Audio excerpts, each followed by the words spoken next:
are now tuned into Urban Voice Media.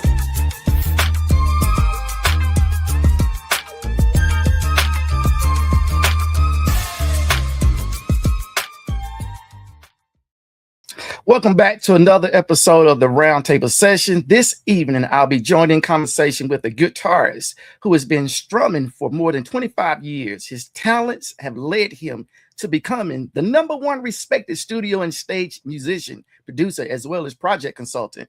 He has created his own label, Upward Bound Music Group, where his latest single, Love Ballad, and hit single, Going in Circles, featuring R&B superstar Tony Terry, is released. He shared the stage with General Johnson and the Chairmen of the Board, Lee Williams, and the QCs, Richard Smallwood, Betty Davis Band, Luther Barnes, Todd Curry, and Focus. Right now, sitting at the round table, we have one of the world's greatest musicians today. Let's all welcome Garry Percell.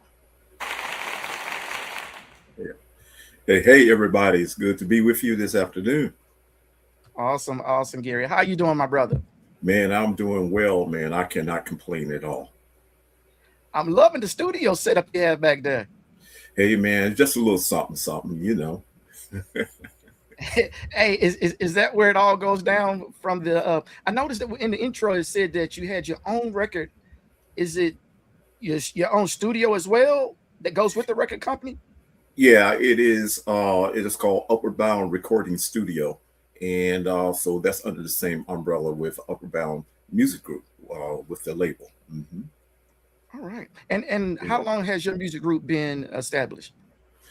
Since about 2019, Upward Bound Music Group. So when I started on this journey, so I decided that what I would do then is just go ahead and create the label because I wanted to stay independent.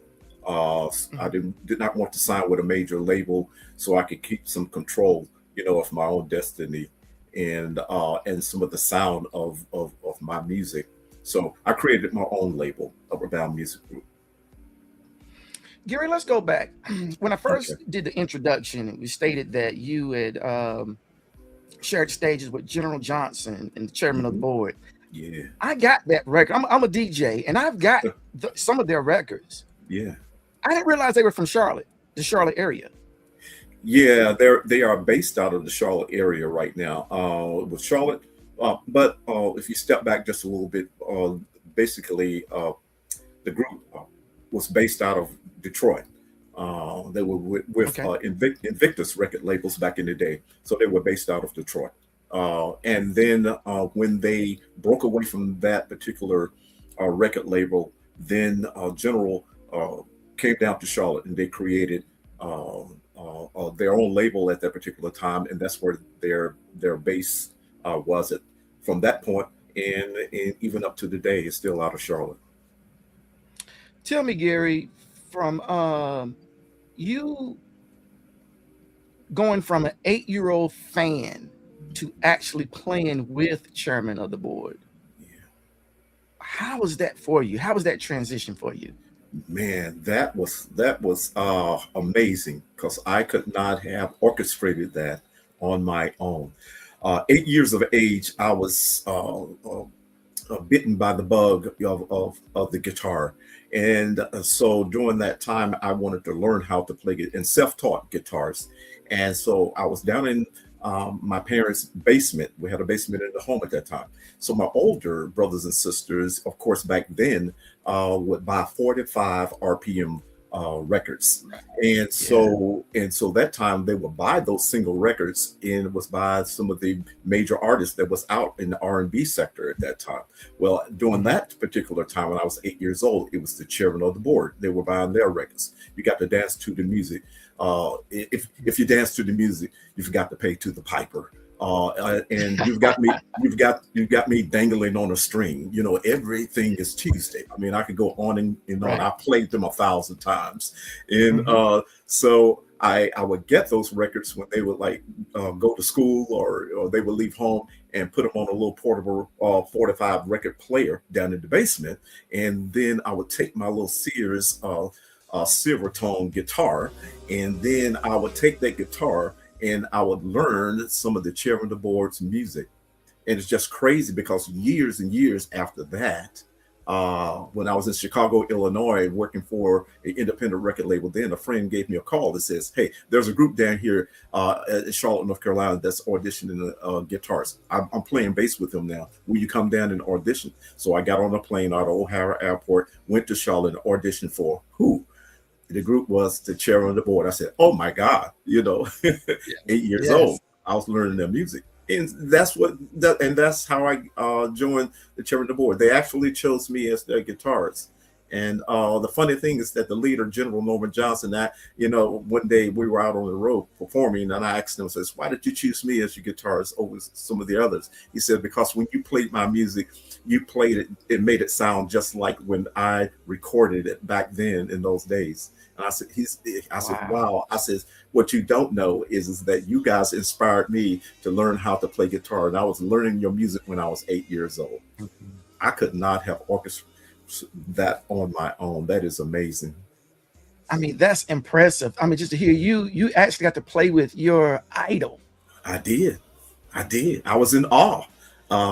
But I had to be cool, you know. Mhm. I had to keep my composure with it, And but I was in awe, with him, and I got to ask him a lot of questions, because Mhm.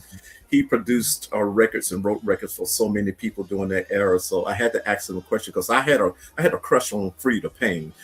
If you know who Frida Payne was, and Yeah. I had a crush on Frida Payne, and I knew through research, and I says, "Didn't you produce some and wrote some stuff for Frida Payne?" He said, "Yeah, I sure did." I said, "Yeah, I know you did." I said, "But I said, man, how was Frida, naturally, around?" He said she was a beautiful woman. I said, "I had a crush Mhm. on her, man. I don't know how you could be around her and write music." So all those backstories is cool, man. So I got to ask the person that I admired and inspired me to actually sit and talk about those days, when they had those top 10 records. That's amazing. Mhm. Gary, let me ask you, with working with artists like that, Yes. what would be some of the how would I say it? What was some of the skills or the gains that you got with working with some of the people like Chairman of the Board? The professionalism, and I carry that today. I got a chance to have a front row seat at the level of professionalism that was taught and molded into all of the artists, like those Motown artists, the Four Tops, the Temptations, the Supremes. All of those artists at that time, was molded, by the record labels and those people that was around them at that time. And so the Mhm. chairman of the board in general, in Danny Woods, who was a showman in himself, and so they were taught and trained, and I had a front row seat at learning how to be professional. And because, if I could drop a nugget right here, talent is one thing and playing, but they call this the entertainment business. Right. So you not only have to be able to play your instrument or be able to sing, but you must be able to entertain. And so I Mm, had a front row seat at seeing the full package, how to be an mm. entertainer and how to present my instrument that people can hear what I am doing on my instrument, but at the same time entertain them, because that's what it's about.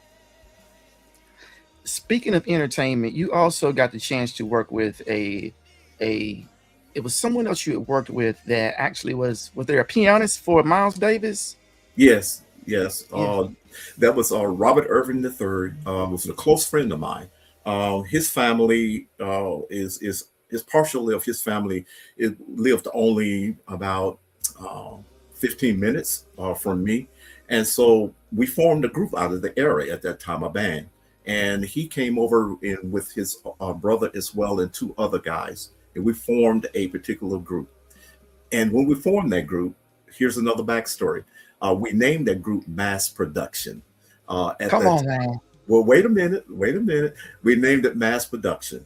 And so we opened up a lot of times at the Coliseum, Greensboro Coliseum, with Earth, Wind and Fire, Jimmy Castor Bunch, New Birth, all of those artists at that time. And then we found out when we played other venues and a guy showed up, he says, I'm from a certain place. And he says, there's a Mass Production there and they have an album out. Are you those guys? And we says, no, we are not those guys. But what we did not know is that a group had already beat us to the punch and recorded an album on a record label, and their names was Mass Production. So we changed our name. And we changed our name to a crazy name. And I'm going to say it, and I'm not talking about anybody of your family, but the name of the group was Your Mama.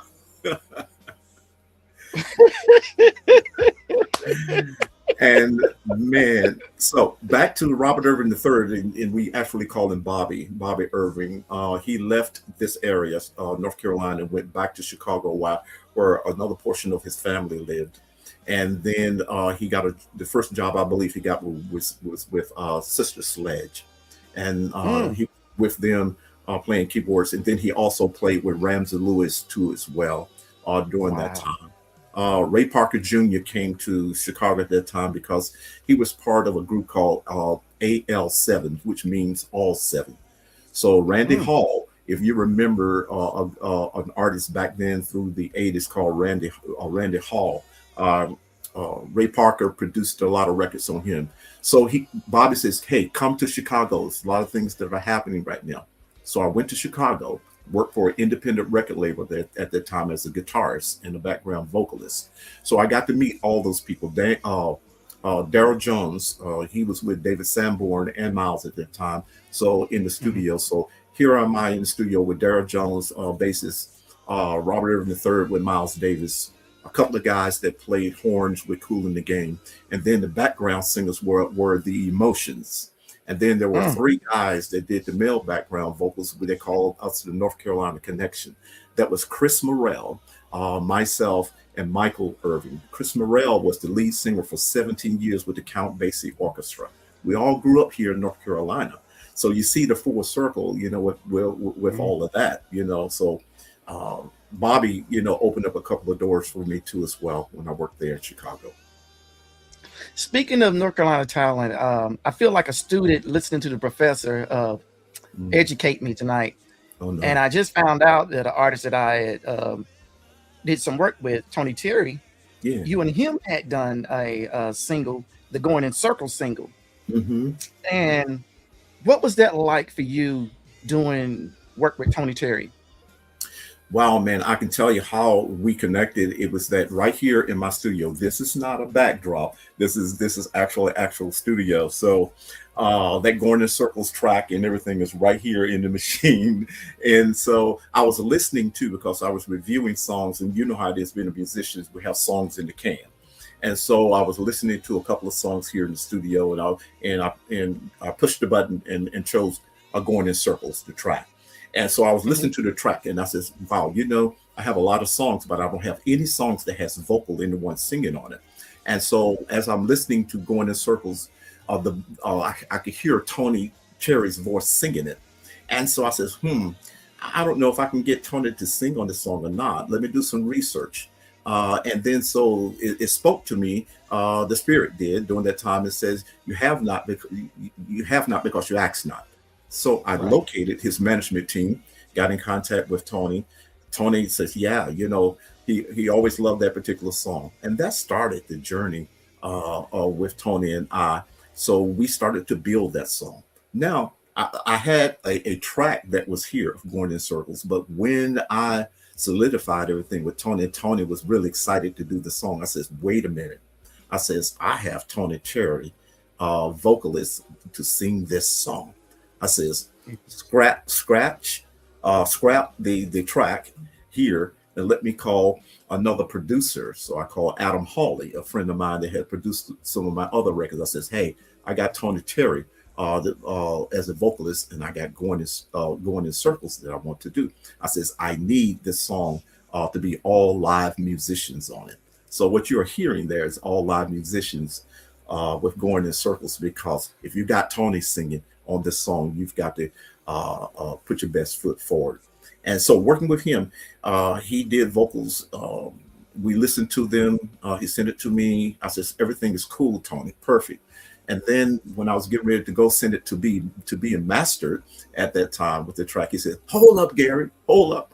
I can do that better. I said, Tony, I said, man, it sounds great. He said, no, I can do this better.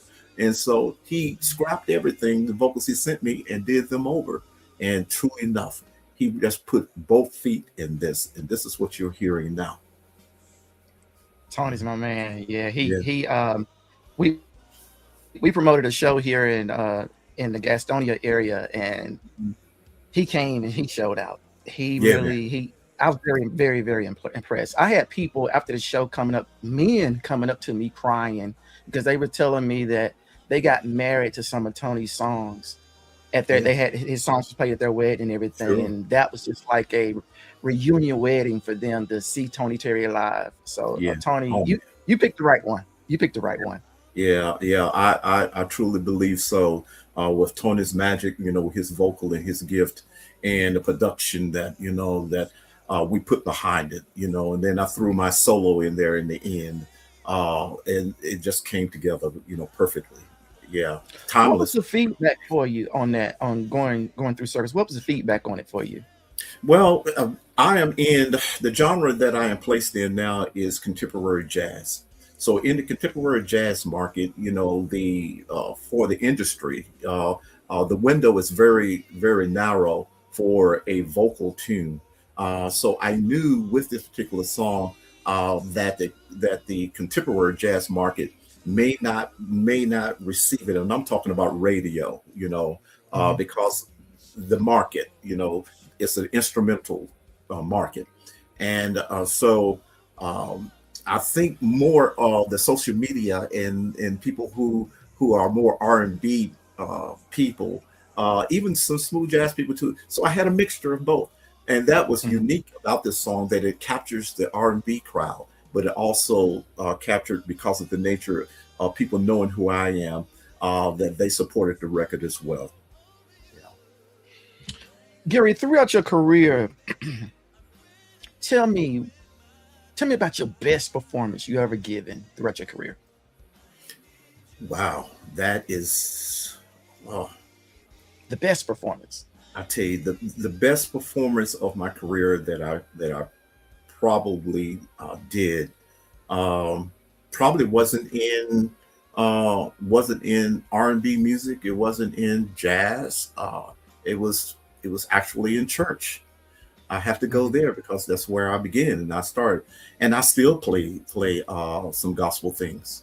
And so when I get an opportunity to play in that environment, nothing's different because it's about sharing my gift. I believe that the gift that God has given me is for that purpose. It's for that purpose to give away, not for me to keep. And it's to give away so a person can make a connection with it. And we can talk and communicate, as I'm performing and they're listening. And I can see that. I can play a certain thing on guitar, and it doesn't have to be with one note, but how I attack that note, how I finesse that note, will trigger an emotion in someone who's listening. And man, that is what it's all about. So it has to be church. I remember I performed in church, and I did a Richard Smallwood tune, and people was like blown away by it. And some people was asking me, even my wife said, "Did you see how the people?" I says, "No, I didn't." "Did you see that guy when he?" I says, "No, I didn't see it." "Why can't you ever see people when they do these things?" And I say, because I'm out of myself. I say, I'm in a space in my focus, and it's like Biggie said, it's almost like a dream. And so I'm operating in that spirit, and that spirit of that music has encapsulated me, and I'm just presenting what is already exploding, what's inside. So my vision becomes tunnel vision, and I don't see all of that. You know what, Garry? I think a lot of people don't realize that you're enjoying the show just as much as they are. Yes, of course. I have to enjoy it first. Yes. Yes. Yeah. Yeah. How much is your personality actually in your music when you play? How much of the every time you strum that guitar, how much of that is actually your personality? It is almost totally my personality. My latest single, Love Ballad, it is that there's some expressions in there that I am playing, comment that comes from a deep place within inside me, a passionate place. And so I put a lot of myself so people hear me. I'm expressing what is truly me on the inside of me, because I believe that because music is so pure. It is that when it happens inside the musician, we release it. We don't water it down. However we feel at that time, it's coming out. If I'm feeling passionate in love, then you're going to hear it in my playing and my expression. If I'm feeling, upbeat and funky, you're going to hear it. You're going to hear it. So it is all me. So everything that you hear is authentically me, and where it's coming from the gift that God has given me. Gary, you had just spoke in reference to Love Ballad. What I'm gonna do is Okay. I'm gonna let the audience listen to Love Ballad, and after that, we'll come back and we'll talk a little bit more in reference to Love Ballad. Because there was a request I told you earlier I wanted to ask you, and I'm gonna ask you after we look at Love Ballad, if you don't mind. Okay. All right. All I'm right. ready.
Hmm. Now, Gary, my request to you is this right here. Hmm. Um, me and me and my wife, Yeah. we got married during the pandemic. Okay. So there wasn't a honeymoon and us going out doing things. Yeah. You're in North Carolina, I'm in North Carolina. Mm-hmm. If I'm not mistaken, Myrtle Beach is, North South Carolina as well. Yeah. Can we get you out there so we could enjoy our honeymoon?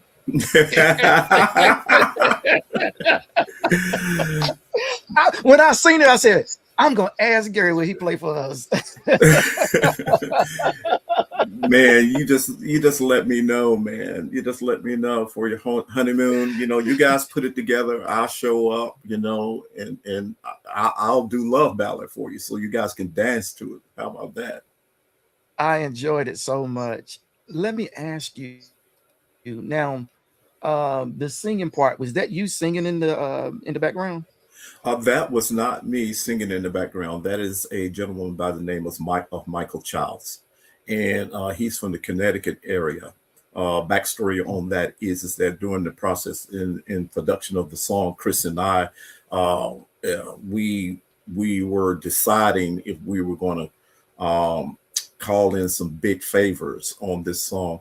Of course, the arrangement that is on this song is recognizable for Love Ballad, and so by being an instrumental song, then we wanted to make sure, because it went number one in 1976 in such an iconic song, is that we wanted to make sure that when the hook part came around, which is what we have is much more than they can see, that was actually sung and spoken for the hook parts of the instrumental song. We were going to call in some big markers on the particular song, but we didn't want to get pulled into a type situation where is that it would become more than what the song was actually calling for.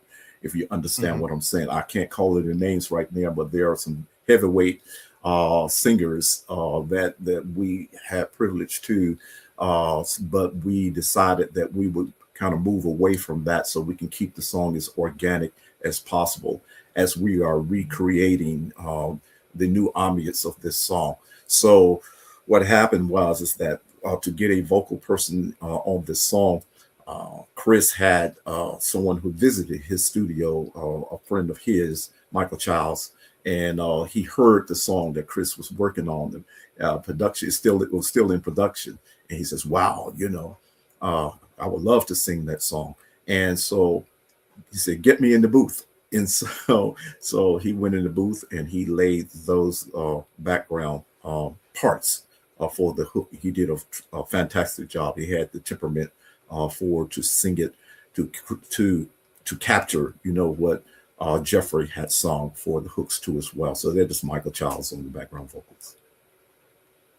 But so far, no words from Jeffrey as to giving y'all did a masterful job for us. Not as of yet, but hopefully, he will get to hear it and says, "Well done, well done, well done." I've heard Now, that. when did it drop? It dropped actually dropped Monday of this week, May the 11th. That's when it dropped to radio. So it went for radio promotion on May the 11th. So hopefully Jeffrey hear it, but others have heard it and says, "Wow, you guys did a fantastic job on this song." So, okay, Something tell me Jeffrey's gonna reach out. He's a very humble dude. I had a chance to meet him once. Something tell him he's gonna reach out and yeah, that would be that would be cool. That would be cool. Yeah. Garry, what lessons has music taught you about yourself? Oh, it's taught me to be a little bit more transparent. I know that sometimes you have to guard certain things about yourself in doing that, but what music has taught me is that when I am creating, then I have to be transparent. And so what I mean by that is that to open myself up to all of those feelings that are inside of me, because I've got to express all of that. It's like a carpenter, says, well, I'm going to go build a house, but I'm going to leave my hammer at home, Right. And so, Right. as musicians, and what music has taught me in life is that the honesty that is out there, the connection with people, the communication with people. My wife says a lot of different times that you never meet strangers. You can start a dialogue, with anybody in the daggone grocery store or whatever, and I have to come and get you. Yeah. Yeah. And that's because I'm an open book, for communication and loving people and love that communication. So music has taught me that, because music is about communicating. And so it's taught me to open up, but there's certain things that you can't guard, but open up, because you never know what can come in from somebody else. I'm always learning, and so I can learn from others, but you would never do that, if you keep yourself closed and guarded all the time. You have a purple heart. Even though I don't want to be cliche in reference to your pictures and everything, but you have a strong heart, and you want to be you want people to accept you and know you and just love you for who you are, and you're a humble dude. You're a humble, happy. I'm not holding nothing back type of guy. It sounds like. Oh yeah. That's me. that's me.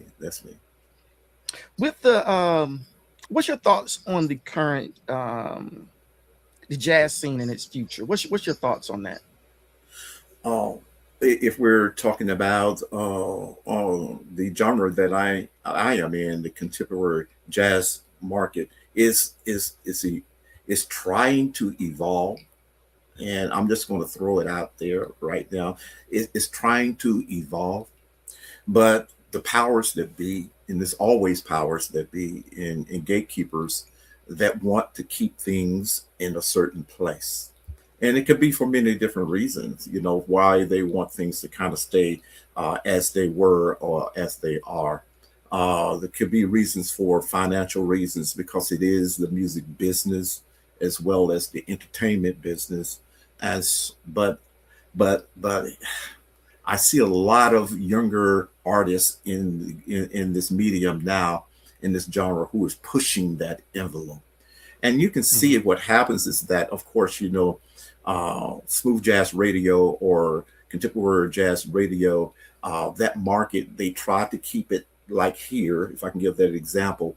But the thing is that if you want to find out all of those artists that you hear on radio and that you like their music, if you want to find a lot about them and who they truly are in their fullness, then therefore go see them live. And so I noticed that if you go see some of the artists live, it is that they give you more than what you're used to hearing their records from the radio. And so when you go to those live shows, then we're going to do our radio songs that you have loved and purchased. But as that show go on, because it is an entertainment business, you'll start hearing them play some R&B favorites, some house party favorites, in their show, and so you'll start hearing a little bit more R&B. You'll hear a little bit more funk, you'll hear all of that. And so where I think it's going and where it is right now is that there may be, I don't want to get in trouble, but they may be trying to keep the lid on at this time, but they don't know, or they do know that it is bubbling, and and the cream is rising to the top. And so what's going to happen is that it's going to get to a place where it's just going to spill over, and they're going to have to kind of be a little bit more open-minded from the arrangements and the different type of jazz music that people are pushing through. But the gatekeepers are going to keep a top on it, as long as they can, because that's their meat and potatoes. But that's just the nature of the business, and you have to understand that. Garry, when you're listening to other sectors of music, do sometimes you hear jazz in, say, like hip hop, R&B, country, pop? Can you hear like some runs like, wow, that's almost similar to a run that I run? It's all in there. It is all in there. You can't get away from it because, as they say, is that jazz music is American music, and so it is in the fabric of all music. I love country music. When I was learning to play guitar when I was younger, so I listened to well, back then, I'm gonna tell my age, is that we didn't have cable TV. So what we had back then was only three stations, but it was actually four. You had your PBS station, which was Mhm. like channel 4 or 5, and you barely could get that, but it was a local station. But then you had ABC, NBC, and CBS. And so the Mhm. programs that used to come on like Hee Haw.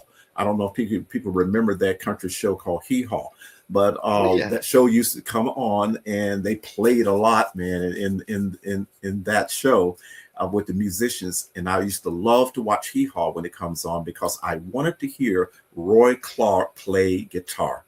And Hmm. he came up with this phrase, that people recognize him by peeking and grinning, because he always grinned and he made expressions with his eyes and grinning and playing guitar. But if you close your eyes and listen to what Roy Clark was playing, you would say he is a master guitarist.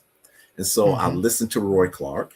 As far as country music we heard, Chet Atkins. I listened to Chet Atkins, as far as music was there. But as you listen to all those different genres, you can find things. Some things I would play today, or whatever, and I says that's a Roy Clark run, that I heard or I heard here or there. So jazz just flows through all kinds of music, even to gospel music, really close to as well. And so, yeah, man, great question. But jazz music flows through everything right now. You had made a statement, Gary. It was a video I was watching. Hmm. You had did an interview, and you had went back to the concept of it takes a village to raise a child, Yeah, and you placed it in reference to your business yeah, and how there's nothing wrong with us looking for help in our community to help us rise to the next level. yeah. Can you speak on why you feel that way? It takes a village to raise a child, and incorporate that with the music. Wow, man. I didn't get here by myself. Mhm. First of all, I have to recognize and be honest that I stand on the backs of so many other musicians and so many people.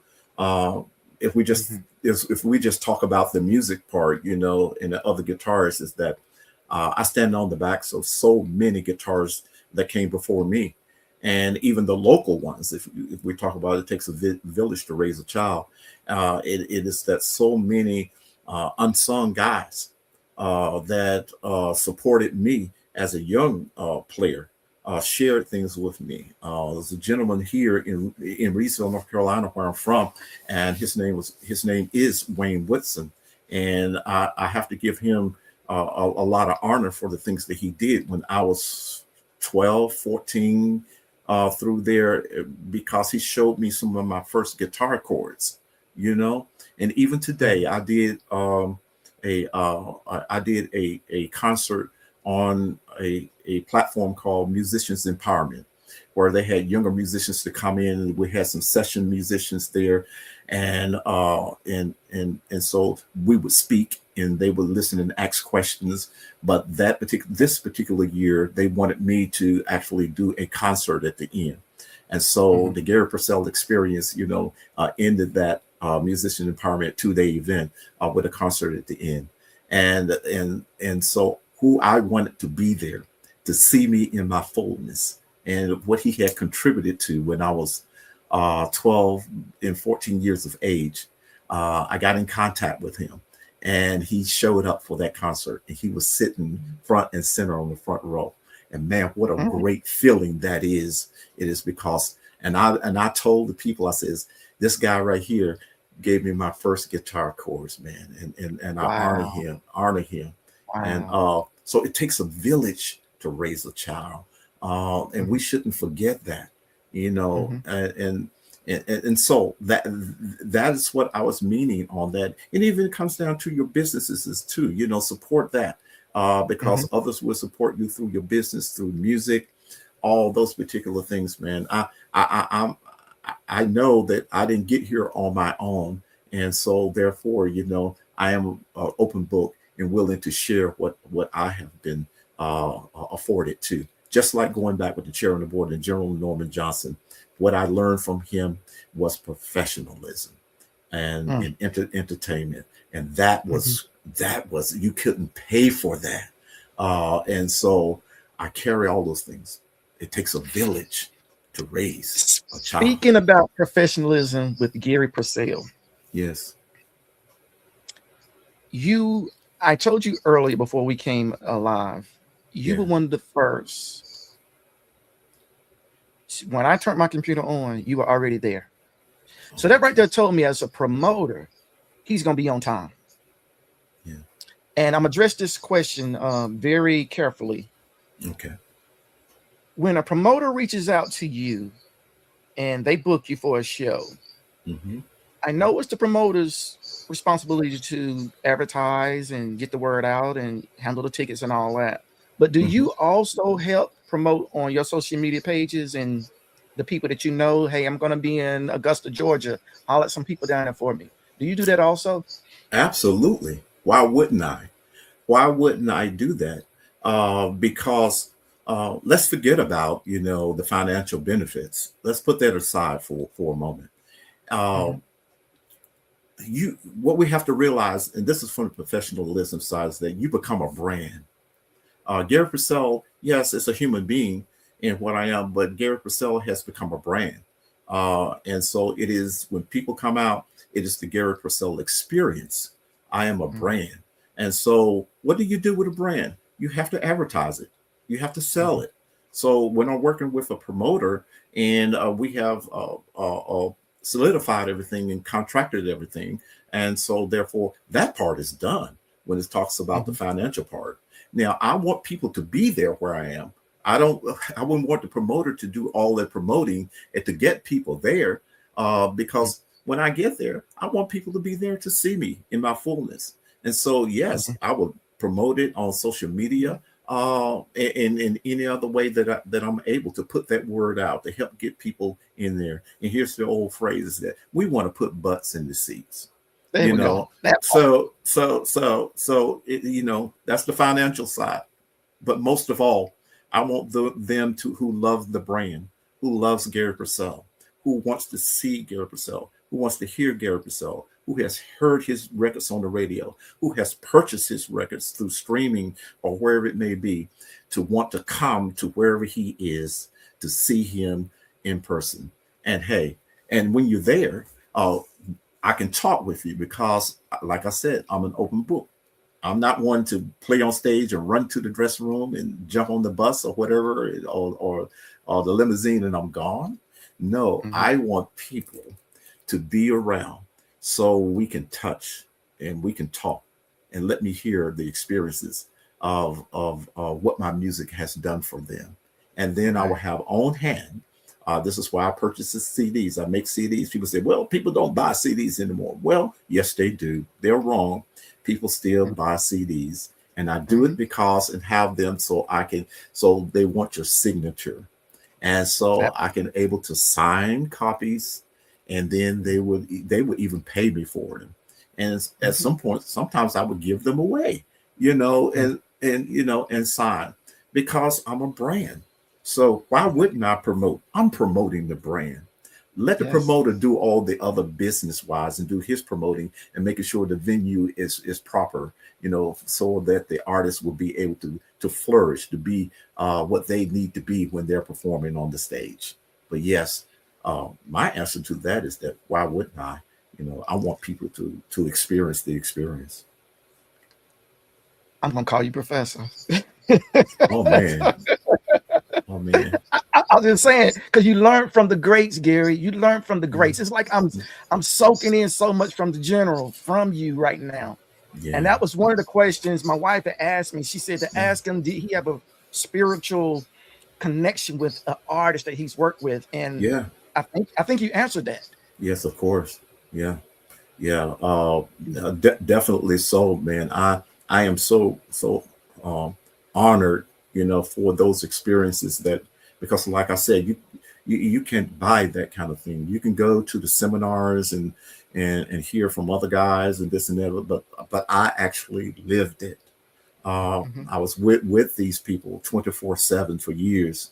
And so you're there, you're breaking bread, you're eating, you're talking, you're riding, and they're telling you firsthand about all of those things that transpired. When he wrote the song, co-wrote the song Patches, that and everybody thought that the other artists actually did that tune, but he actually wrote the tune. And so that song won a Grammy in 1972. And I asked him, how was that like? He says, man, it still sits on the mantle. Now, General has passed on now, but I'm still friends and connection with his family and his sons and all of them, and so we still conversate today. And a little nugget is that so I asked his son. I says, listen, at some point I want to cover one of your father's tunes. He says, okay, just let me know which one that is. And so so at some point you're going to hear one of those Chairmen of the Board songs, but Garry Percell will be doing that song. Yeah. I'm gonna let you out on this question here, Gary. Okay. And this is a question I ask all entertainers when they come, artists, musicians. For you to have been on stage with some of the greats, traveled around the world, if you now can be on a stage that you could put up, where would that stage be? And with which artist would be on that stage supporting you as the Wow. opener, the middle, and the closer? Wow.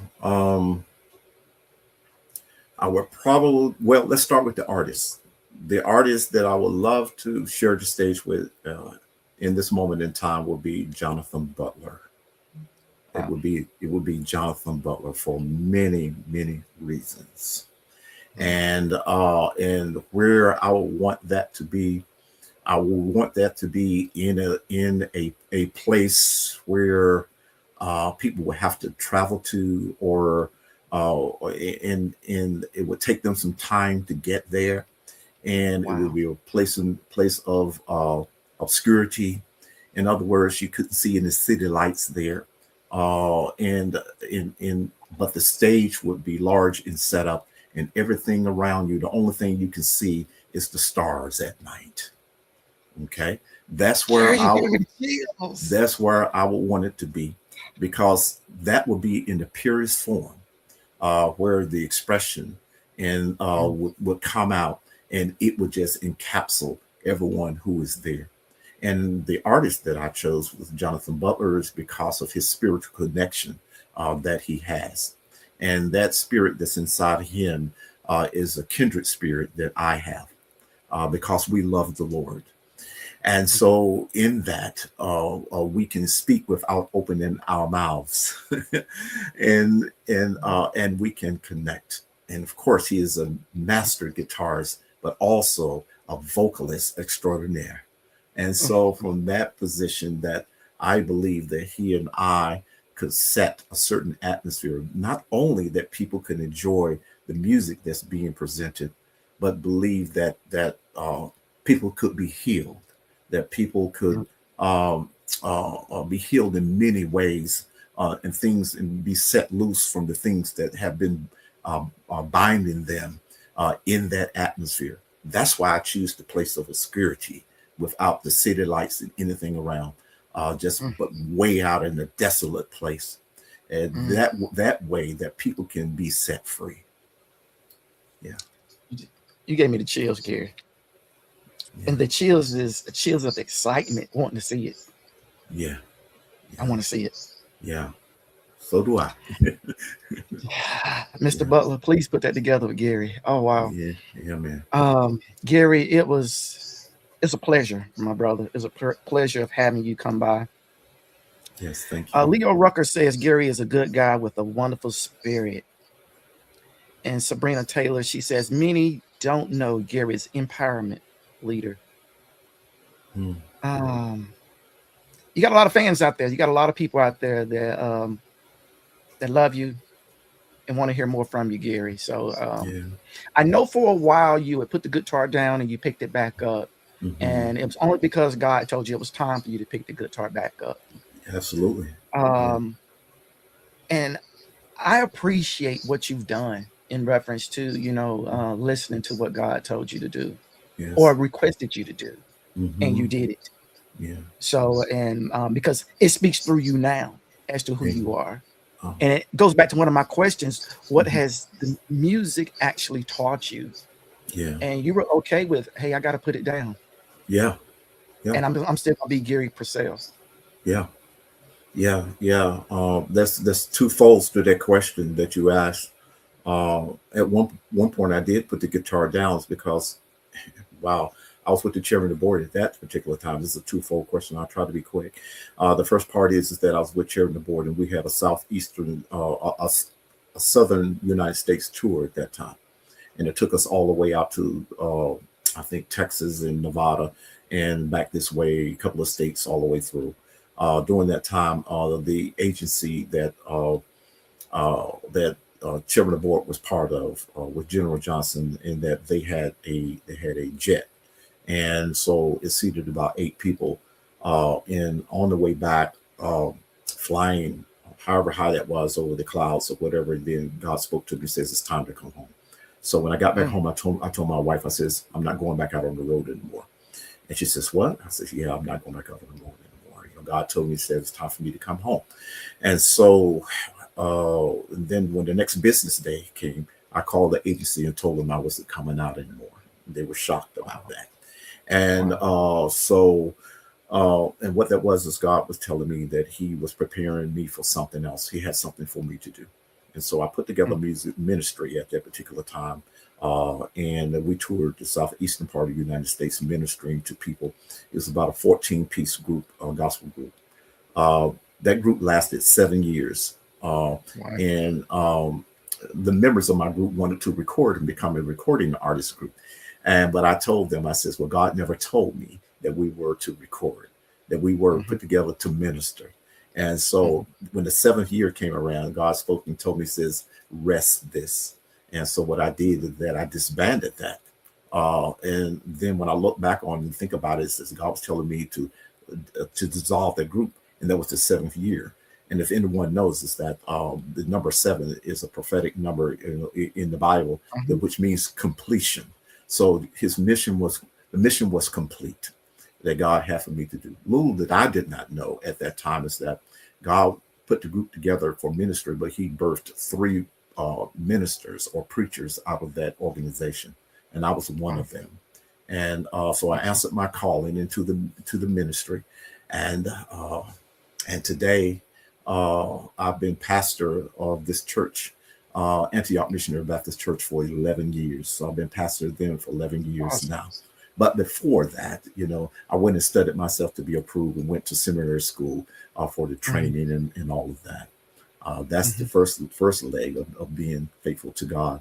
And so I put the guitar down at this time. He says, you need to put the guitar down because I know how much you love the guitar, but I need you to love me more than you love the guitar.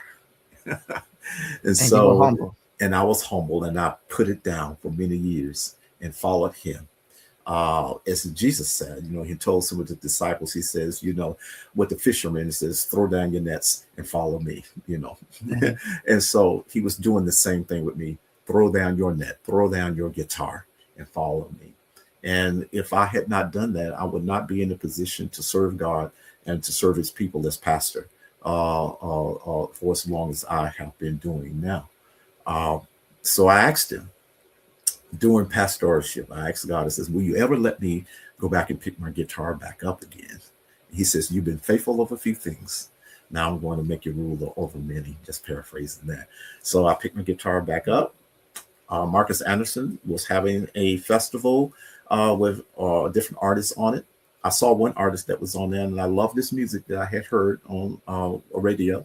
And so he was on that bill. So me and my wife went to that concert. I saw him, and I asked Adrian Crutchfield at that time, who was a friend of mine who played on one of my records. He says, yeah, that's Adam Hawley right over there. And I says, okay, cool. So he introduced me to Adam Hawley. Adam Hawley says, hey, when I get off the road, you're like a guitar player. You get off the road, I'm going to give you a call. That was 2020. And after God had released me to said that I could pick my guitar back up. So he produced a record with me. Marcus Anderson was featured on that song called Don't Stop. And that song broke the top 100 of contemporary jazz Billboard market. And that song reached up into the top 30. That was my first record going in. And so God is faithful. And so that is some of the things that has transpired, through music with me. Now, if I have the time, I can tell you this too as well, and I'm okay with that. Is that with Love Ballad is the second leg of my journey, and that is because I didn't for 2 years. My last record, and you played and talked about Tony Terry, that was in 2024. And so from 2024 to now, 2026, I didn't do any music at all. And that is because of the passing of my daughter. My daughter passed away, Chantel. And so at that time, I was so grieved in that I didn't feel like that I would if I continued in music, I would be doing my fans and everyone a disservice, because I wouldn't be giving them the fullness of me from a purity standpoint. So that's what occurred during that time from 2024 going in circles to Love Ballad now. And I said, God, I'm broken. I said, I love my daughter so much, and now she's gone. What am I to do? I said, feels like there's a giant hole in me now. And I says, I don't feel whole again. This is me talking to God.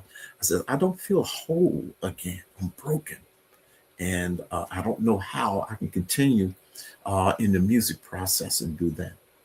And then he talked to me. He says, I'm going to give you something to fill that void. And what he said, what he gave me, says, I'm going to give you love. I'm going to fill that void with love. And not the regular void, love, but agape love. And I'm going to fill it, and I could feel my reservoir rising at that time. So he brought me out of that place. But what he filled me with, a certain different love that I've never experienced in my whole life. And he healed me with that love. And I'm healed today from that. So I was listening to the radio, and I heard a song come on, and it was Love Ballad. And why did I hear Love Ballad at this time when he has filled me with all this love? And God doesn't make mistakes, and it was for purpose. And so I says, that's the song. That's my coming out song. Is Love Ballad. Right. And today, and you did wonderful with it. Thank you. Thank you so much. Your story, what you just told me, gave me a whole new meaning behind Upward Bound Music Group. Yeah. Just hearing you talk about your testimony, what you just spoke of, the upward to God. I'm bound to you, Father. Music group. I'm feeling it. I'm feeling it. Ladies and gentlemen, please go to upwardboundmusicgroup.com and read up on Garry. He has a phenomenal site there with lots of things for you to look at and cherish. Go to where was it? Go to Amazon, go to Apple Music, go everywhere and just look Garry Percell up. You're going to enjoy it, especially that one song. We were playing it in the background with Garry and Tony Terry. But go and buy his music, download his music, look at his videos, support this brother. And every time he's putting out a show, if he's nearby, if he ain't nearby, like he said, hey, travel 400, if you afford the gas, travel 400 miles and go see Garry wherever he's playing. I'm sure you're going to enjoy yourselves if you enjoy what you heard this evening on the Roundtable Session at Urban Voice Media. Garry, I appreciate you coming by, my brother. Yes, thank you. My pleasure. I was serious about Myrtle Beach now. Don't play with me. Hey, just give me a call. Here's the kicker. I have two shows that are coming up, two festivals. One of them is the John Coltrane Festival that is in High Point, and I'm slated to be on the John Coltrane Festival. That is Labor Day weekend. That is the 5th of September and the 6th of September. Don't know which day that I'm going to be performing, but I'm going to be performing on one of those days, the 5th and 6th John Coltrane Festival in High Point, North Carolina. Then in October the 18th, I'm going to be in Myrtle Beach, as you spoke about Myrtle Beach. I'm going to be in Myrtle Beach that weekend, which is the 16th, 17th, and 18th of October. And I am slated to be on that concert to perform on the 18th. That's on that Sunday. And this is a free concert. You don't have to pay anything to come in. Just support all of the vendors that is there, and have a good time with the good food and drinks and all of that, and watch some great entertainment on the stage. And the Garry Percell Experience will be there on Sunday, October the 18th. Maybe you guys can come down for that. And I would definitely be doing Love Ballad. Actually, that's a birthday present for me because my birthday is the 12th. Oh my God. October. That's perfect. Yes, you need to be there. You guys need to be there. Be there at the show that Sunday on the 18th. Man, God couldn't have put that together any better than he did. Give him all the praise. Well, Garry, I appreciate it. I'm glad you put the plug out there. And ladies and gentlemen, please, if you're putting any type of jazz events together, place Garry in the circulation of that event. If the schedule meets one another, I'm sure that you will be divine in what you receive from him. Garry, with that being said, anytime you're dropping something, let your publicists know to reach out to us. We'd be more than happy. For the fact we now know you in North Carolina. Yeah. The next time you drop something, we coming to Reidsville. Come on, man. Come. We coming to Reidsville. Come on. Love to have you. All right. I appreciate you coming by, Garry. Yes, sir. Keep up the good work. We're behind you 100%. Thank Much you. love to you, brother. Thank you. There you have it, ladies and gentlemen. Garry Percell. Please go by and support his brother. His music is phenomenal. I mean, his song to me is the Love Ballad song. I can sit back and just turn the TV off, turn the lights off, and just listen to that over and over and over as I fall into a deep sleep. That's how great that song is. And also the song that he did, Going in Circles with Tony Terry. Get a chance, sit down, cut everything off, and just listen to some of his music. And I'm sure you'll have that same experience, the Garry Percell experience. With that being said, until next time, y'all be good.